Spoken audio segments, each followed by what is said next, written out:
దయచేసి గమనించండి.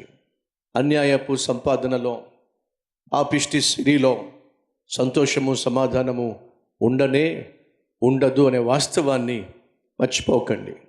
నీతిమంతుడు సంపాదించే కొంచెమే బహుమంది భక్తిహీనులు సంపాదించే ధన సమృద్ధి కంటే బైబిల్ ఏం సెలవిస్తుంది? శ్రేష్టం. సో నువ్వు సంపాదించే సంపాదన నీతితోనా లేక నికృష్టమైన పనులు చేశా? ఒకసారి ఆలోచించు. ఆ తర్వాత మరొక మాట, సామెతలు 16:8, అన్యాయము చేత కలిగిన గొప్ప వచ్చుబడు కంటే నీతితో కూడిన కొంచెమే శ్రేష్టం. తండ్రి అదే మాట అన్నాడు, తనయుడు అదే మాట అంటున్నాడు. 37వ కీర్తన తండ్రి దావీదు రాశాడు, సామెతలు కుమారుడైన సొలొమోను రాశాడు. వీళ్ళిద్దరూ కూడా ఒకే వాస్తవాన్ని పరిశుద్ధాత్మ ప్రేరేపణతో మనందరికీ తెలియచేస్తున్నారు. అదేమిటయ్యా అంటే, అన్యాయము చేత కలిగిన గొప్ప రాబడి కంటే నీతితో కూడిన కొంచెమే శ్రేష్టం. 23:4, ఐశ్వర్యము పొంద ప్రయాసపడకుము. ఏమిటట? ఐశ్వర్యము పొంద ప్రయాసపడకుము, నీకు అట్టి అభిప్రాయము కలిగినను. ఏం చేయమంటున్నాడు దేవుడు? విడిచిపెట్టేసేయి. ధనవంతుణ్ణి కావాలి, ఐశ్వర్యవంతుణ్ణి కావాలి, బాగా ఆస్తి సంపాదించాలి అనే అభిప్రాయం కానీ, ఆలోచన కానీ, తపన కానీ నీలో ఉన్నట్లయితే బైబిల్ సెలవిస్తుంది, ఆ ఆలోచన విడిచిపెట్టేసేయి. ఎందుకయ్యా అంటే, దానివల్ల నీకు క్షేమము, సమాధానము, సంతోషము సులభముగా దక్కదు.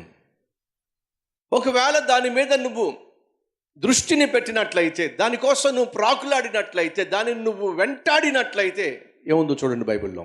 దృష్టిని నిలిపిన తోడనే అది లేకపోవును, నిశ్చయముగా అది రెక్కలు ధరించి ఎగిరిపోవును. బైబిల్లో ఒక మాట ఉంది, ఏమిటంటే, నా నిమిత్తము తన ప్రాణమును పోగొట్టుకొని వాడు దానిని కాపాడుకొనును. ఎస్, తన ప్రాణమును కాపాడుకొని వాడు దానిని పోగొట్టుకుంటాడు. అనగా నువ్వు దేన్నైతే కాపాడుకోవాలనుకుంటావో అది చేజారిపోతుంది. ఏదైతే నాకు అవసరం లేదు అనుకుంటావో, ఉన్నది చాలు అనుకుంటావో, దేవుడు నీకు కావాల్సిందని తీసుకొచ్చి నీకు అనుగ్రహిస్తాడు. ఈరోజు మనలో చాలామందికి ఉన్న ఆశ ఏమిటంటే, ధనవంతులం కావాలి, బాగా డబ్బు సంపాదించాలి, బాగా ఆస్తి సంపాదించాలి, బాగా పొలాలు ఉండాలి, బ్యాంకులో బ్యాలెన్స్ ఉండాలి, డబ్బు ఉండాలి అని ఆశ మనలో ఒకవేళ ఉన్నట్లయితే దయచేసి గమనించండి, అది ఎంతో కొంత నీ జీవితంలో నీ ఆత్మీయతకు, నీ ఆరోగ్యానికి, ఆప్యాయతలకు, అనురాగానికి అడ్డుబండగా మారుతుంది అనే వాస్తవాన్ని మర్చిపోకండి. ఓ ధనవంతుడు తన కుమారుణ్ణి ఒక పల్లెకు తీసుకెళ్ళి, ఆ పిల్లాడికి తెలియాలి అని చెప్పి సముద్ర గట్టున ఉన్నటువంటి ఒక పల్లెటూరుకి తీసుకెళ్ళాడు. ఆ పల్లెటూరుకు తీసుకెళ్తే అక్కడ పిల్లలందరూ కూడా రోడ్డు మీదే ఆడుకుంటున్నారు. ఆ పల్లెల్లో ఉన్నవాళ్ళు మంచాలు బయట వేసుకుని మంచాలు బయటే పడుకుంటున్నారు. ఆ పల్లెల్లో ఉన్నవాళ్ళు, వాళ్ళకు ఉన్నటువంటి పరిస్థితి మీకు తెలిసిందే కదా. ఆ పల్లెటూరులో ఉన్న వాళ్ళందరినీ చూపిస్తూ ఆ పల్లెటూరు మొత్తం చుట్టూ చూపించి ఆ కుమారుని ఇంటికి తీసుకెళ్ళి, నాయన నీకేం అర్థమైంది? పల్లెల్లో ఉన్నటువంటి, ఆ పల్లెటూరులో ఉన్నటువంటి ఆ పేద ప్రజల్ని నువ్వు చూసావు, నీకేమర్థమైంది? నాన్న, నాకు ఒక సత్యం అర్థమైంది నాన్న. ఏమిటి? 1,00,000 రూపాయలు పెట్టి ఒక కుక్కను మనం కొనుక్కొని మన ఇంట్లో జాగ్రత్తగా చూసుకుంటున్నాం, కానీ ఆ పల్లెటూరులోకి వెళ్తే ఎన్ని కుక్కలు ఉన్నాయో వాళ్ళకి.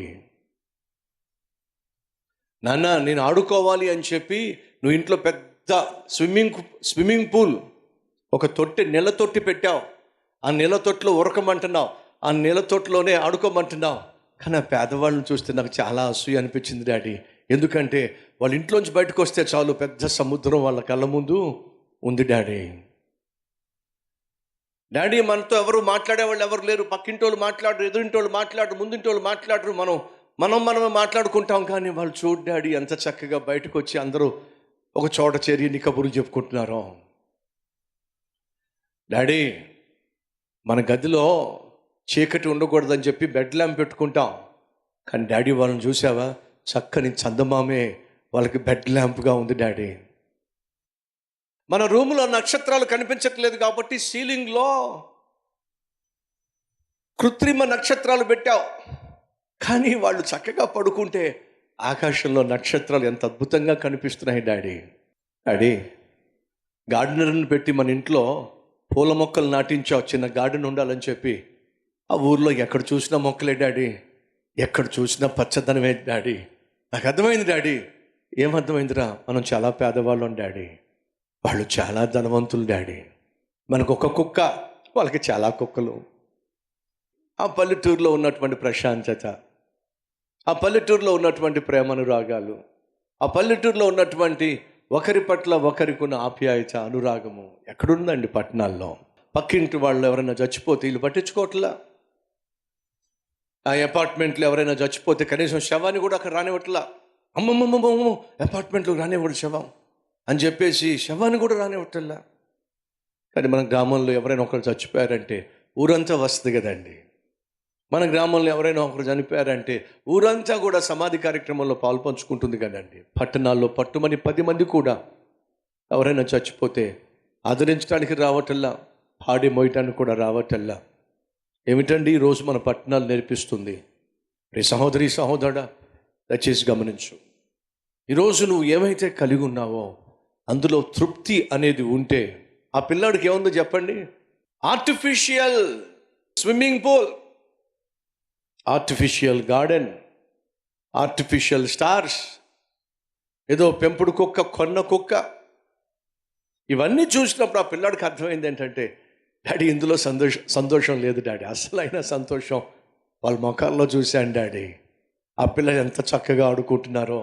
నేనేమో పిచ్చోళ్ళలాగా కంప్యూటర్ ముందు కూర్చునో, టీవీ ముందు కూర్చునో, చేత రిమోట్ కంట్రోల్ పెట్టుకునో ఇల్లు ఒంటరిగా ఊగిపోతా ఆడుకుంటున్నాను. కానీ వాళ్ళు చూడు డాడీ ఎంత చక్కగా గుటి బిళ్ళ ఆడుకుంటున్నారో, గోళీలు ఆడుకుంటున్నారో, కబడ్డీ ఆడుకుంటున్నారో. వాళ్ళలో ఎంత సంతోషం ఉంది డాడీ. సహోదరి సహోదరులు, అది పిల్లాడు కాబట్టి ఆ పిల్లాడి యొక్క మనస్తత్వం పాడైపోలేదు కాబట్టి వాస్తవాన్ని చూడగలిగింది.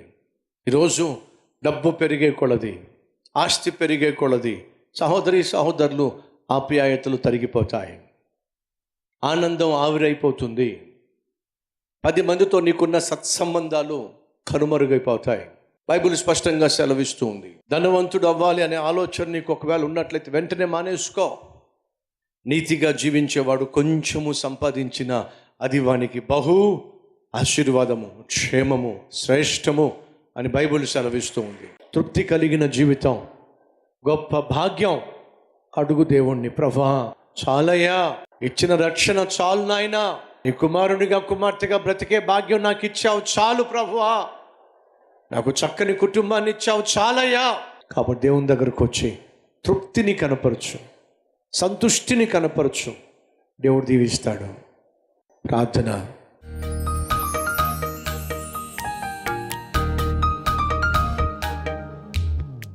మహాపరిశుద్ధుడు అయిన ప్రేమ కలిగిన తండ్రి, బహుశ్రేష్టమైన సందేశాన్ని మాకు అందించినందుకు నాయనా నీకు వందనాలు, స్తుతులు, స్తోత్రాలు నాయన. ఏమిటో ఆరాటం, ఎందుకో ఈ పోరాటం, ఇంకా సంపాదించాలి, ఇంకా సంపాదించాలి, ఇంకా సంపాదించాలి. ఏమైతే సంపాదించాలనుకుంటున్నామో, ఏమైతే సాధించాలనుకుంటున్నామో, ఏది కావాలని చెప్పి మేము కోరుకుంటున్నామో అయ్యా, దాన్ని మేము మాతో పట్టుకెళ్ళలేంగా, అది మాతో రాదుగా. ఏమైతే మేము పట్టుకుని రాలేమో దానికోసం ఎందుకు నాయన ఈ భూమి మీద మేము పట్టడం?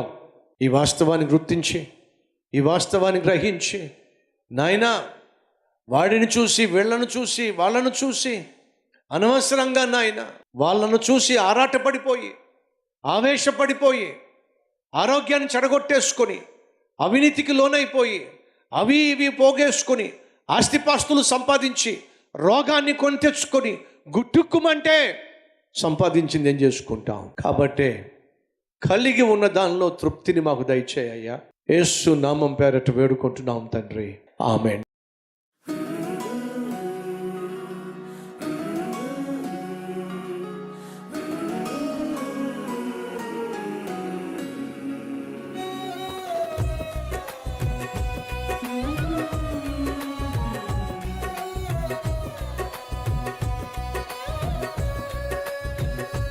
ఈ డైలీ డివోషన్ మీకు ఆశీర్వాదకరంగా ఉంటే 10 మందికి షేర్ చేయండి, లైక్ చేయండి, ఒక కామెంట్ పెట్టండి.